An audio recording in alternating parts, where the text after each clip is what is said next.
안녕하세요 여러분. 나합격 웃쌤의 환경공학 시간입니다. 이번 시간은 나합격 수질환경기사 5과목인 수질환경관계법규의 공략 가이드를 한번 설명드리고자 합니다.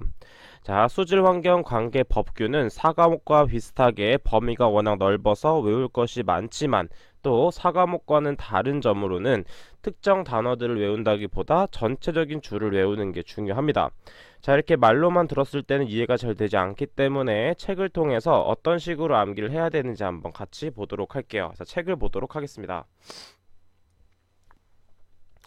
자, 첫 번째 나와 있는 물환경 보존법의 정의에 대한 부분입니다. 자, 지금 정의에 대한 부분이 쫙 나와 있는데, 자, 이 부분은 대충 외우면 안 되고 정확하게 외워주는 게 중요합니다. 따라서 각각을 정독하는데 정독을 3회에서 5회 정도 정독하는 게 중요합니다. 따라서 이때는 3회에서 5회 정도는 정독을 해줘야 됩니다. 그래서 이런 것들이 있구나 정도 읽으면서 문제에 적용할 때마다 한번 확인해 보는 게 중요합니다. 자, 그래서 이런 것들이 있구나 정도만 체크를 해주시면 됩니다. 자, 그 문제를 같이 보도록 하면 수질 및 수생태계 보전에 관한 법률상 용어의 정의로 틀린 것은 나와 있습니다. 자, 지금 답이 3번으로 나와 있는데, 자, 3번을 한번 비교해 볼게요. 폐수 무방류 배출 시설이라 함은, 자, 폐수 배출 시설에서 발생하는 폐수를 위탁하여 공공수역으로 배출하지 아니하는 시설을 말한다. 자, 지금 보게 되면 뭔가 맞을 것 같이 생겼습니다. 법규를 풀다 보면. 하지만 정확하게 요구되는 게 아니기 때문에 틀린 답이 되는 것이에요. 따라서 법규에서는 정확하게 암기를 하는 게 중요합니다. 자, 1과목에서부터 4과목까지는 특정한 단어나 단위가 있을 때는 그것을 답으로 체크했을 때 맞을 확률이 높지만 법규는 그렇지 않기 때문에 보다 꼼꼼하게 공부를 해주셔야 되고, 어떻게 공부를 해야 될지를 꼭 체크를 하고 넘어가셔야 됩니다. 자, 그럼 마찬가지로 두 번째를 보면 오염 총량 관리 기본 계획의 수립이란 게 있습니다. 자, 이 부분은 어떤 것을 외우느냐 하면 지금 적혀 있는 것을 보면 이 위에 부분을 외우는 것이 아니라 밑에 적혀 있는 번호들, 각 해당되는 번호들을 외우는 것입니다. 번호들이 어떤 내용이 있는지 꼼꼼하게 읽고 눈에 익혀주는 게 중요해요. 자, 법규도 마찬가지로 정확히 외우기는 많이 힘듭니다. 하지만 눈에 많이 익혀주다 보면 문제에서 이제 답이 보이게 돼요. 자, 그럼 같이 한번 보도록 하겠습니다. 시도지사가 오염 총량 관리 기본 계획 수립 시 포함하여야 하는 사항으로 틀린 것은 어느 것인가? 자, 그럼 보게 되면 첫 번째 해당 지역 개발 계획 내용. 자, 첫 번째 나와 있죠. 그 맞는 보기가 되고, 두 번째 관할 지역의 오염원 현황. 자, 관할 지역에서 배출되는 오염 부하량의 총량 및 저감 계획입니다. 따라서 2번은 틀린 보기가 됩니다. 자, 이런 식으로 찾는 연습을 해주셔야 돼요. 자, 계속해서 책을 보도록 하겠습니다. 자, 대권역 물환경관리계획도 쭉쭉 읽어보시면 됩니다. 자, 나머지 제가 체크하지 않은 부분도 정독을 하면서 이런 게 있구나 계속 확인하면서 넘어가시는 게 중요합니다. 자, 계속 넘어가서, 자, 벌칙 부분. 자, 학생분들이 어려워하시는 분들은 정말 어려워하는데 이 벌칙에 대한 종류는 워낙 많습니다. 따라서 법칙은 약간 도덕성을 보면 돼요. 도덕성을 보면 되는데, 보기를 보았을 때 너무 나쁘다 하면은 7년 이하의 징역, 7천만 원 이하의 벌금을 줘야겠다. 이렇게 감으로 찾는 게 중요합니다. 자, 이것은 정말로 문제를 풀다 보면 이 정도면은 이 정도 징역에 이 정도 벌금이면 되겠다. 그러니까 여러분들이 직접 판단을 내린다고 생각을 해주시면 돼요. 내가 판단을 내려서 징역과 벌금을 한번 줘보자 라고 생각을 해보게 되면 보다 쉽게 접근을 하실 수가 있습니다.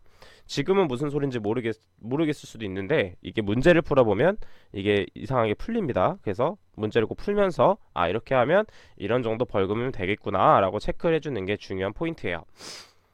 자, 그 다음에 중요한 부분인 초과 부가금 산정 기준입니다. 자, 이 부분은 킬로그램당 부가 금액과 수질오염 물질을 전부 다 외워주시는 게 중요한데, 특히 어떤 식으로 문제가 나오냐면 가장 낮은 물질 그리고 가장 높은 물질에 대해서 가장 많이 출제가 되긴 합니다.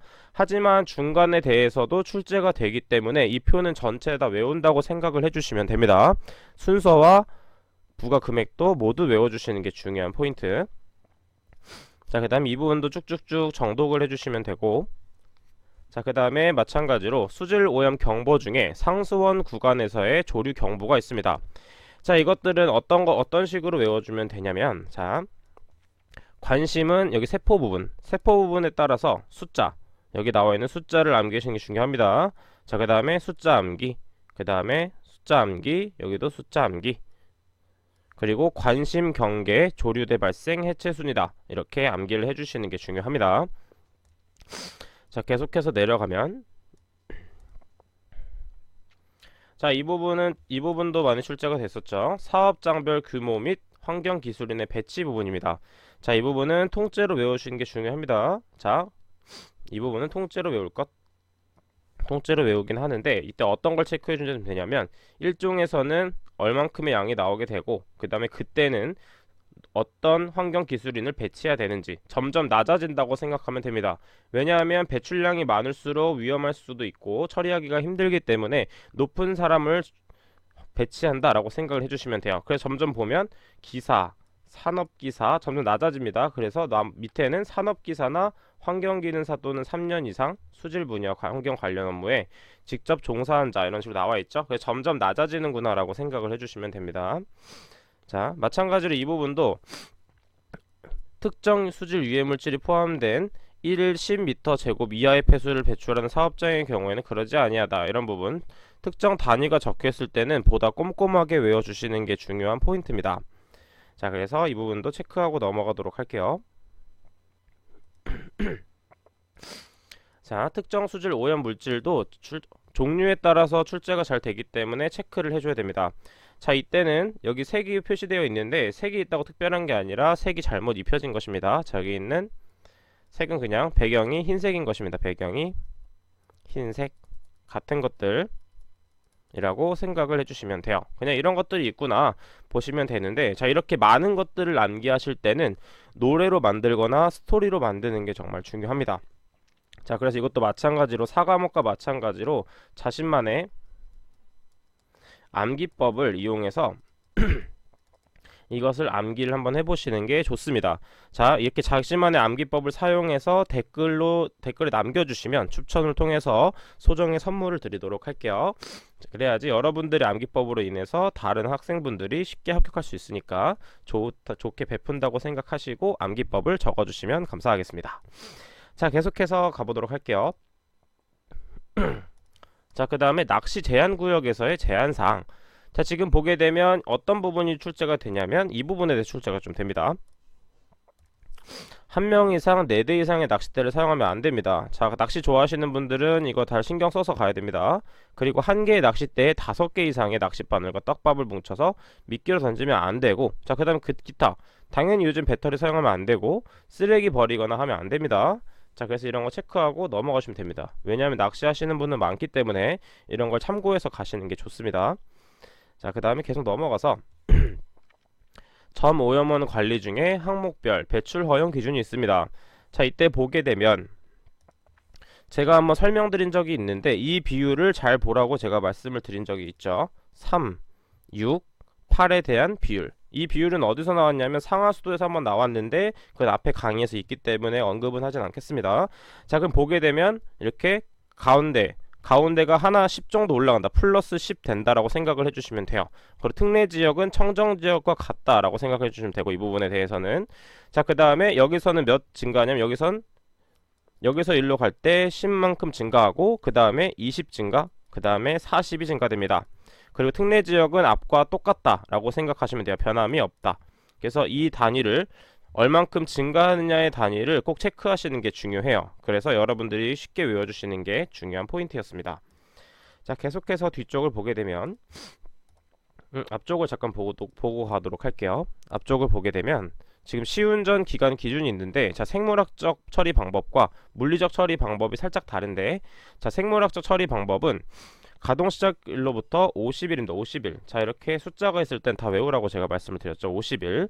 하지만 11월 11일부터 다음 연도 1월 30일까지는 가동시작일로부터 70일로 합니다. 왜냐하면 생물화학적 처리에서는 생물은 겨울에 움직임이 둔해지기 때문에 가동시작일을 좀 더 늘려주는 것이죠. 왜냐하면 생물이 적응해서 활동하기 위해서는 겨울에는 좀 더 시간이 필요하기 때문입니다. 그 다음에 물리적 또는 화학적 처리일 때는 30일이다. 그래서 3, 5, 7 비율이다 라고 생각을 해주시면 됩니다. 3, 5, 7 비율도 뭔가 어디서 많이 본 듯한 비율이죠. 5, 7, 3, 5, 7, 2 이런 거 많이 봤었죠. 자, 계속해서 보도록 하겠습니다. 자, 사람의 건강보호 기준. 자, 이 부분도 표를 통째로 외워주셔야 되고, 여기서 체크해야 될 부분은 이 부분. 검출되어서 안 되는 부분, PCB, 유기인, 수은, 시아는 검출되면 안 되고, 검출 한계까지 외워주셔야 됩니다.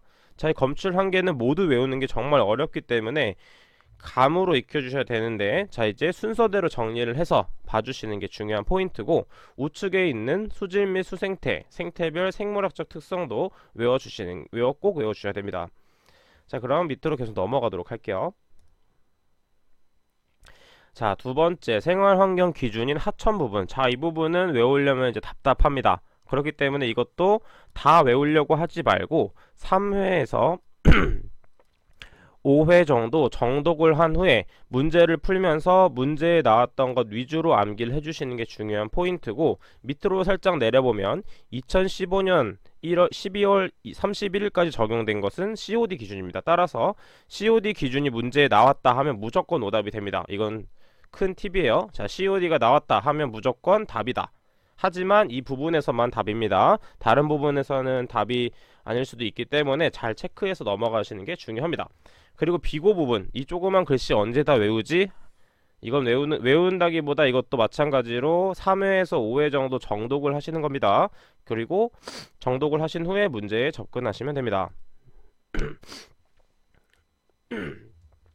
자, 이렇게 법규에 대해서 한번 정리를 해드렸는데, 자, 법규는 이제 공부는 언제부터 시작하면 되냐면 필기 시험 보기 전에 일주일 전부터 시작하는 게 가장 좋습니다. 왜냐하면 같이 봤다시피 내용도 너무 길고 외우기가 어렵습니다. 따라서 짧은 기간 동안 외워서 그 기억을 가져다가 시험을 본 후에 바로 지워버리는 게 좋습니다. 자동으로 지워질 거예요.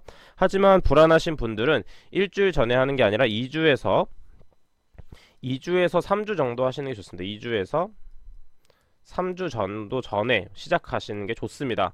하지만 저는 일주일 전을 꼭 추천드릴게요. 시간적 여유가 있으신 분들은 일주일 전 혹은 3일 전부터 보시는 분들도 있습니다.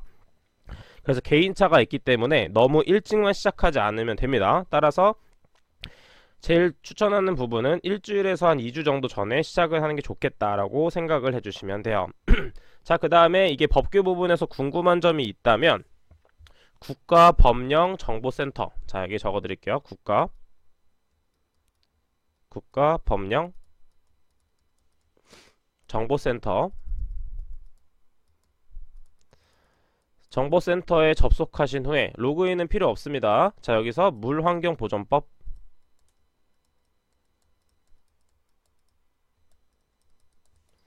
물환경보전법을 검색하신 후에 찾아보셔도 됩니다.